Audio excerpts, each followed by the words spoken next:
So I get into Costco and I'm immediately happy. The other day I was there with my eldest and I was sliding down the aisle and this guy comes around the corner and he was like, "You are having way too much fun." And I was like, "Thank you." I was so happy, Shelly. Then there was these, oh my God, all of the samples, so good. And I was eating the soup and then I was like, "I'm going to do a video right now." And of course, she's like, "Oh, Mom, so cringe. So cringe, bro." And I was like, "I'm eating soup in Costco. This is amazing." Be happy, happy, happy, happy, happy.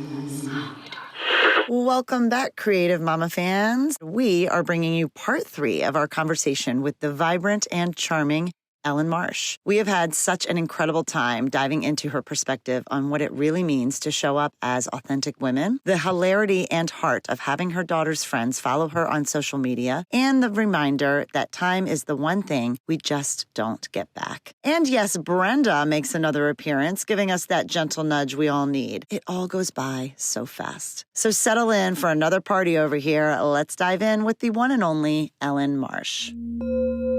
My mom was an immigrant. She came from Italy and she loved that veneer, that facade. And my mom wasn't a bad woman, at all. But I personally connect to authenticity. And I do think that is why people connect with me. I think that's sort of, people can see through that stuff. People can see through to what's authentic. And I think, just all taking our bras off and being like, well, this is some shit, isn't it? Let's talk about how horny we are, and let's talk about our night sweats, and let's talk about fucking younger guys. And also, did you forget to file your taxes last year? Because I did. And who wants an edible? And I think that I love that. And I love women like that. I love women that just aren't putting on a show. I'm in a onesie, y'all. I'm in an adult onesie. One and done. And I love that. And I love women who have it all together. But I look at moms that have it all together and I go, Are you just faking it too? Are you faking it too? Right. And I think that should be more of the conversation. If I were to write a book tomorrow, I'd be like, what the fuck am I doing? Yeah. I think there's a fine line between being vulnerably fearless and also being terrified. I mean, fearless doesn't mean bulletproof. Because I am a very fearless person. Clearly. But I'm also a fucking baby. I can have my baby feelings hurt so bad. And I was always, my parents always used to say, well, I can't dish it out if you can't take it. And again, part of my ADHD. Now, Shelly, you're diagnosed with ADHD, yeah? If you don't mind. Yeah. And so something that comes with it is justice sensitivity. Have you read about that? A sensitivity to also criticism is a big sensitive to criticism or sensitive to if you say something and if I say something to you and you say no, but then I immediately get sensitive versus right. I agree with you. Yes. And no, it's also the need for things to be right. If I see somebody make a mean comment to a trans person, it will make my body hot because I'm like, how do you do that? How can you be like that? And it consumes me. It's actually really weird and unhealthy. Managing those emotions and walking that line of authentic, vulnerable sharing, but also I'm just really emotional. I just am. It's hard. What lines do you guys draw with sharing? I share, publicly. I think that, I had a conversation with someone the other day. It's random. He's a fan. My brother-in-law is a pretty successful actor. He started off as a fan of my brother-in-law and then through that started following my sisters and I have 2 sisters who are also creative. And he became a huge Barton sisters fan. And over the years, we kind of have this crazy, weird friendship, even though I've never met him in person. But he's scholarship. I created a camp once during the pandemic to be able to help children be closer to nature. And he scholarshiped, our nanny's son who couldn't afford to go. He's been like a Aw. very sweet, sweet person in my life, and I'm very grateful for him, even though we've never met. When I spoke to him on the phone the other day, because I posted something, and I post generally when I post on Instagram, like I do kind of, it's somewhat protected. It's not as vulnerable as I think that my heart really wants to be, but I show a lot of vulnerability, more than I think most, definitely more than, most out there. He said to me on the phone, he was like, reason why I love following you, the reason why I just immediately connected with you is because you show your vulnerability. Mm-hmm. And so I know that because I've Yep. been going through a hard time the past couple of years. My connection with my kids, I'm vulnerable with my kids, I'm vulnerable with my girlfriends. So if I'm going to be out there in a public space, I want to be vulnerable. But how vulnerable can I really be? With this podcast, for Mhm. example, I'm learning, Ellen. I don't know, like I'm very inspired by you. And Oh, that means so much. Thank yeah, you. and but I'm figuring it out. So that's my answer to you is I don't know yet. I think I am. So I also know that Mm-hmm. my kids, are one day going to listen to this podcast. Like I want them to know that mommy is there for them and to really be proud of me. And I want to lead by example. Mm-hmm. So that is that sort of line that I'm crossing over right now. And the more honest and vulnerable I am with them, the more they will in the future be like, yeah, my mom's fucking cool. Yeah. But I'm going through it in real time. That's sort of like actually the stage I'm at now. All of a sudden, like my daughter's friends like follow me on Instagram Ah, and okay. they'll send, I know, Shelly, your face. And it's really cool because I, we are way cooler than our moms were. Of course, you know what I mean? Yeah. Like I have great tits and I show them. You know what I mean? I really lucked out in the titty department. My mom, niente. But, and so, it's just, Yeah. and so I'm Yeah. to the point where Lola, enjoys that. But I really appreciate you saying that. But I also, and again, I didn't know what I was going to sit down to when, we sat down to chat. And I feel like the overall theme of the conversation is I feel like this is, just for me, I feel like this stage in life and being where creativity has taken us. I kind of hate that word multi hyphenate, but I like what it stands for. Right? It's sort of like what you were saying, Shelly. You're like, I don't know what I am. I'm this. What do you put down? Creative? I don't know. Or, Yeah. I just like to put down Muppet if it's available. It's not always available. I think that at this stage in our life and where content creation is and where opportunities are, I feel like it's not about being polished. I don't think I need to be as perfect as I once was.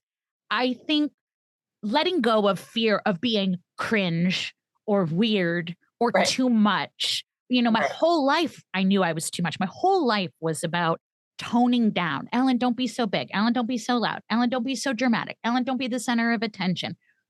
I recognize now that that is the way my brain is wired. That was a really hard journey for me. But I feel like the good stuff lives in the relatable stuff. And the relatable stuff is the messy stuff Yeah. because we can all relate to needing to film something and just scattering enough shit away in the back so Yeah. that the back looks clean and it's not curated and it's not the emotions are real and it's a mess. I think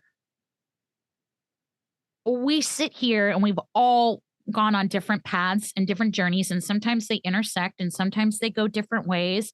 But I think I love the honesty of being a person who feels things and who has survived things Yeah. because we all have. Yeah, I always say everyone's got their shit. Something I tell to Lola is, when she says, well, someone's going to look at me and look at that. And one of the best lessons I learned is nobody's thinking about you. Nobody Oh, cares. Nobody cares. yeah. Nobody cares. Everyone's worried about their own shit. And that comes with time and age. But I think our survival, the way we've survived, the way we've gotten through as women, as creators, as ex wives, as moms, as ex-friends, when you fall out of friends, however you navigate it, it's all there and not all of it's pretty. And there's some shit that I think is cringe. And have you ever like been in the shower and been like, oh God, I can't, like literally gotten chills? You're like, Yes. I can't believe I did that. You actually cringe. Yes. But that's like, it's all part of our story, you Yeah. know? Part Yeah. of the story. It And is. and I think that's where we all relate to each other is taking off the mask and being like, oh my God, my kids are fucking assholes.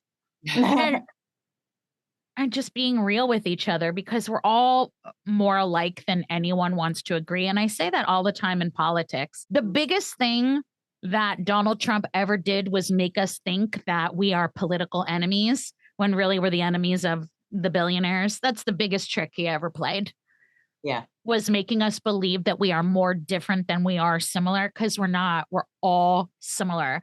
We all want our kids to be healthy and happy. We all want them to thrive. We want them just to make it through the day. We want to feel loved. We want to feel sexy still. We want to Yeah. be successful. We all want the same things. And There's Yeah. something, like really amazing about, like, I feel like at this point in my life where I am with my children, because they're 11 and 13, I feel like I've learned so much about who I am as a mom, who I am as a woman, who I am as a person, just by having them and having to be in this position with them and getting to be in this position with them as their mom. And also having a strong sense of self and developing that at the same time. But there's something that I found through like being in their world with like competitive baseball and like competition in school, not competition in schools necessarily, but like their accolades, how they're doing in school, how they're viewed in school, what their reports are in school from their teachers and the elders in their school, that kind of thing. And I've come to this like place where I'm just like, if my children are home at night and they're breathing and we're eating and we have a roof over our head and they wake up to me every day and I wake up to them every day, I could not be more successful in my life. Yep. And I feel like there's something so powerful about recognizing, like to your point of like, we're just the existing, and the success in being that is so great. And I think that comes with like making these gratitude lists and going back to like where counting your blessings and finding your gratitude in the most fundamental way to get yourself out of whatever spinning you got going on in your head that might be taking you down. I realized that like, that right there is like, that's it. That's it. What else is there here? I got my kids. We're healthy. We're safe. Everyone's here. I'm good to go. The rest of it can fall by the wayside, and like I'm good. And I do think that part of that comes with aging. And boy, am I aging. Boy, am I aged. I'm like a skeleton sitting here at this point. But there's something that just that you can't learn that in your 30s. Like that's something that just happens as you get older. Absolutely. Yeah, absolutely. Absolutely comes with age. Yeah. I feel so awesome talking to you and being in your presence because thank you. you are not judgmental and you embrace like all the things of who you are. And I think like your journey and you sharing your journey with figuring out all of that and how like there's so much power in who you are and all your special gifts that you bring. It's like, this is why it's so, you're walking that walk and being such an example of so many people. I think of like how to be and how to embrace it all of who you are and all the things that like, if you didn't fall on the bell curve, you were not good enough, and that's such an old antiquated way of thinking. And now, like on this, we know now that that's no way to do it. The fact that you just do that, you're just who you are publicly. I love it. And that's why being in your orbit right now just feels so good. Cause it's like anything that I would say that would come out of my mouth, I know you would take it and go like, yep, like 100%. Yep, I'm with you. Yeah, I thank you for saying that. That really makes me feel good. And I'm not very good at receiving things. I'm trying to be better. But yeah, I just think like sort of what I said before. I just think we're all so similar, and it's just so scary. And you wake up and your daughter's 16, and it's I can. This sounds so crazy. Tell me if you can relate to anything like this. I can feel like I can remember what when she came out and they put her on me, I can still feel what her skin felt like.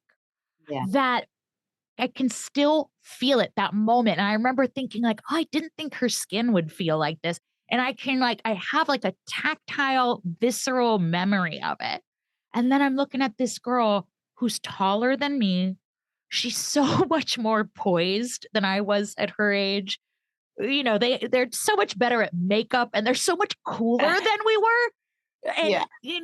And, and I think like, and I still have this weight of like, I have so much to teach her, but also what the hell do I know? And time is just ticking down. And again, no one tells you, when Brenda, that old lady, told me that time goes fast, it's the only thing in life you don't get back. Yeah. You can get anything. You can get friends back. You can get ex-partners back. You can get money back. You can't get time back. And nobody tells you that when you're young. Yeah. Yeah. Because you're just in such a rush. And I am totally in that. I'm a chronic overworker. I'm really working on that. I've gotten better over the years, but no one tells you how fast it goes. Yeah, they just tell you to cherish it or like don't miss it or don't, but no one really explains like. You can't understand it. And then you're a kid, you're like, ugh, whatever. I remember when I had my two babies because they're like 18 months apart. And I remember so clearly, I was living in New York at the time and I was in the rocking chair and I had both of them, one of them with the little like, pacifier. The other one was on my boob and I was rocking them and I was so overwhelmed. Yeah. So exhausted, so scared. And I remember saying to myself, one day you're going to miss this. Yeah. One day. And I just kept saying it. Yeah. Your daughter is so lucky to have you, Ellyn. Oh, thank you. Sometimes I feel that way and sometimes I don't. Oh man, no. You're very sweet. It's funny, that thing. I was watching something a couple weeks ago. It wasn't a Hallmark movie, but it's very Hallmark. I think that, when they say, oh, if I had a chance to do it over again, I wouldn't change a thing. Oh. And I was like, that is some fan fiction. Are you fucking kidding me? I want a do-over. I have so many things that I've learned that I would do differently. I mean, that truly is life.